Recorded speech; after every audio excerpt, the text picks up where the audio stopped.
বর্ষাকাল এসেছে তো মনে হচ্ছে মশা মাছিরও ঈদ লেগে গেছে। তাদের আনন্দ মনে হয় দেখার কেউ নাই। এদিকে মুরগি মানুষের গায়ে সব সময় লেগেই থাকছে। হ্যালো এভরিওয়ান, আসসালামু আলাইকুম, welcome to my new channel. যারা যারা আমার পেজটিকে এখনও ফলো করেননি অবশ্যই ফলো করে দিবেন। আর যাই হোক, আজকে কিন্তু তেহরি রান্না করব।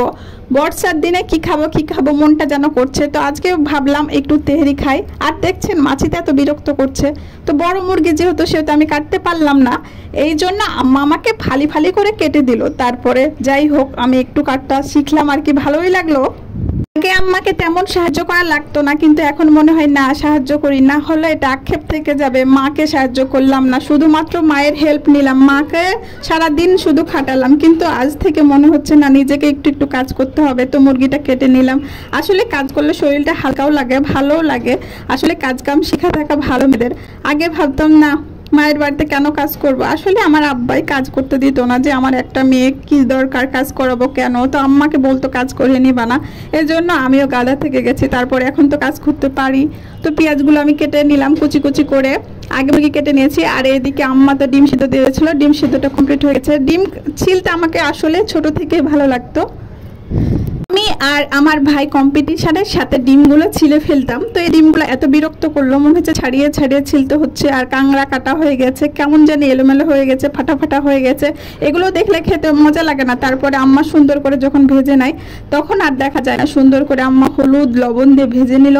এত সুন্দর করে আম্মা ভাজতে পারে, খুবই ভালো লাগে। আসলে আম্মার রান্না আমার অনেক ভালো লাগে, আমার হাজবেন্ডও অনেক পছন্দ করে। তারপরে তো আলুর বোখরা করে নিবে। তো এখানে তেল গরম হয়ে গেছিলো, দেখছেন আলুর বোখরার কালারটা কত সুন্দর হয়েছে। আসলে মাটির চুলায় তবুও অনেক সুন্দর হয়েছে কালারটা, আমার বেশ ভালোই লেগেছে, মনে হচ্ছে এমনি এমনি খেয়ে ফেলি। তারপর তো তেল দিয়ে দিল, এখন তো মুরগি রান্না করবে, তো পেঁয়াজ আর মরিচ তেজপাতা দিয়ে দিল। তারপরে হলুদ মরিচ লবণ যা যা লাগে আসলে এগুলো সবগুলো দিয়ে দিল। তারপরে তো মুরগি অ্যাড করে দিল। আম্মার রান্না বরাবরই সুন্দর, আমি শুধু প্রশংসা করছি না, সবাই প্রশংসা করে, প্রায় সবাই পছন্দ করে। আর আম্মা এখানে মশলা ছাড়া খায় না, মুরগির মাংস হোক গরুর মাংস মশলা দিবেই আর কি। যে মাংস সে মাংসের মশলা ইউজ করবে আম্মা, নাহলে বলবে যে আমার খেতে ভালো লাগে না। তারপরে লাস্টে আদা ইউজ করে আমার আম্মা, কেন আমি জানি না। আমি আবার সব একসাথে দিয়ে দিই, কারণ পরে যে ভুলে যাব। তারপরে এখানে তেজপাতা দিলাম, তারপরে এলাচি দিলাম আর দারুচিনি দিয়ে ভালো করে ভাতটা নেড়ে চেড়ে নেব। তারপরে তো ভাতটা যখন ঝরঝরে হয়ে গেল তারপরে আলু বোখরা অ্যাড করে দিলাম, তারপর মাংসগুলো অ্যাড করে দিলাম। এখানে বেশি মশলা ইউজ করিনি, হালকা হালকা করে দিয়েছি। দেখেন ফাইনালি কতটা লোভনীয় লাগছে। তারপর ঝরঝরে হয়ে আছে আর পানি অ্যাড করে দিলাম আর কি। এখানে 2 কেজি মাংস ছিল, এত মজা হয়েছে তেহরিটা খেতে কি বলবো।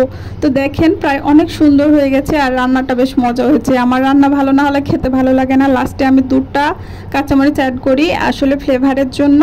তো তারপর ঢেকে দিলাম, 5 মিনিট মতো অপেক্ষা করেছি, 5 মিনিট কি 7 মিনিট হবে মতো।